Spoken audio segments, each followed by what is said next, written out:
আসসালামু আলাইকুম। কেমন আছেন সবাই? ওয়েব ডিজাইন বাংলা টিউটোরিয়ালে আপনাকে স্বাগত জানাচ্ছি। আমি লোকমান মোহাম্মদ ইউসুফ। গত পর্বে আমরা দেখেছিলাম এলিমেন্ট সম্পর্কে, এলিমেন্ট কি কি, এটা কিভাবে হয়ে থাকে এগুলো আমরা জেনেছিলাম। আজ আমরা দেখব কিভাবে HTML এর মধ্যে কমেন্ট কিভাবে করা যায় এবং কমেন্ট কি। তো আমি কাজের সুবিধার্থে দুইটি প্যারাগ্রাফ এনে রেখেছি। কমেন্ট কখন দরকার হয়? আসলে আমরা যখন HTML এর কোড করব তখন 100, 200, 500, মিনিমাম 500, আরো বেশি, 700, 1000, তো এইরকম লাইন লিখতে হবে। তো হঠাৎ করে একটি জায়গা আপনার এডিট করতে দরকার হতে পারে, অথবা আপনি নাই অন্য কাউকে এই কাজটা করতে দিলেন, তার জন্য কিভাবে করা যায়। যেমন নিজের কাজ অনেক সময় নিজে বোঝা যায় না, এটা কি জন্য লিখেছিলাম, এই কোডটা কি জন্য লিখেছিলাম। তো এটা সাধারণত আমরা যখন খাতায় লিখে থাকি অনেক সময় নোট করে রাখি যে এটা এই সম্পর্কিত। তো এটা কিভাবে HTML এ অ্যাপ্লাই করা যায়, যে ধরুন আমি এই লাইনটা লিখেছি, বা প্রথম লাইনটাই ধরি, এই লাইনটা আমি লিখেছি এই সম্পর্কিত। তো এই কথাটা আমি একটা কিছু লিখে রাখতে পারি।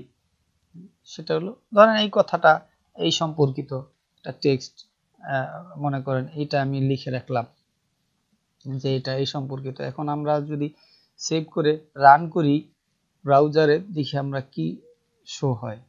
দেখুন এই কথাটা চলে এসেছে এটার নিচে, কিন্তু একটা জিনিস হলো যে এটা আসছে ভালো কথা, কিন্তু এটা ব্রাউজারে কেন শো হবে? দেখুন এটা ব্রাউজারে শো হয়েছে, এবং এটা আমরা ইন্সপেক্ট এলিমেন্ট করে দেখি।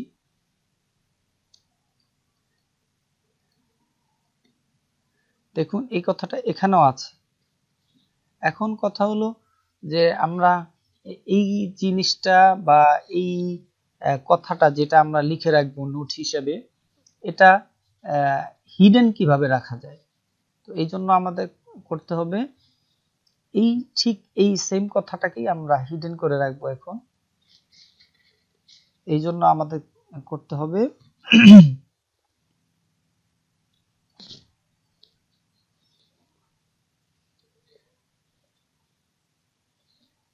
রাইট অ্যাঙ্গেল ব্র্যাকেট, এরপরে একটি exclamation sign,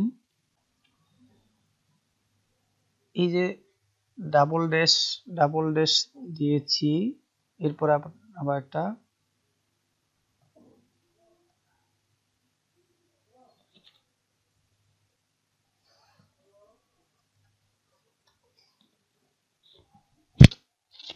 left angle bracket. তো এই যে দেখুন ডাবল ড্যাশ, তো এই দুইটার মাঝখানে আমি একটা স্পেস দিলাম।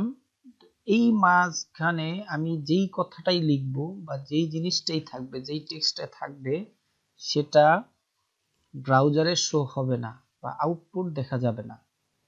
এটা আমরা একটু চেক করে আসি, এটাকে রিফ্রেশ দেই, দেখুন এটা নাই। কিন্তু আমরা যখন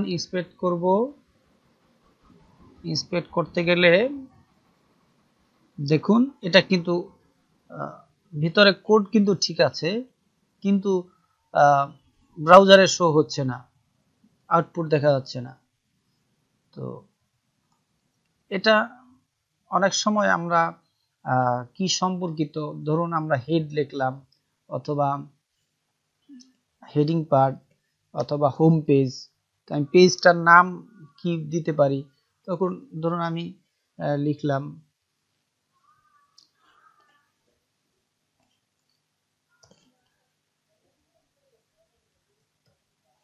আমি হোম পেজ, এই নামটা দিয়ে দিই।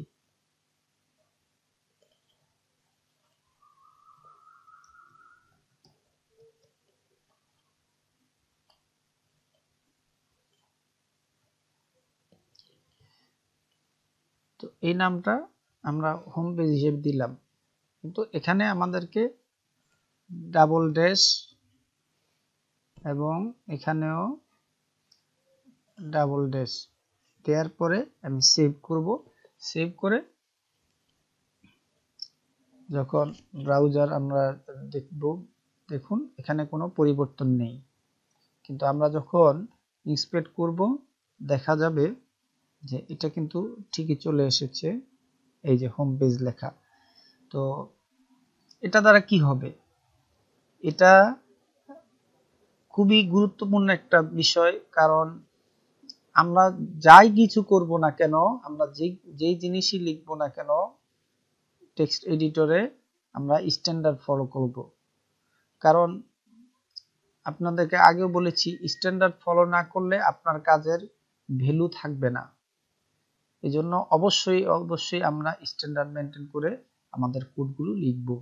আশা করি বুঝতে পেরেছেন। পরবর্তী পর্ব দেখার আমন্ত্রণ জানিয়ে এখানে বিদায় নিচ্ছি। ভালো থাকেন, সুস্থ থাকেন। আসসালামু আলাইকুম ওয়া রাহমাতুল্লাহ।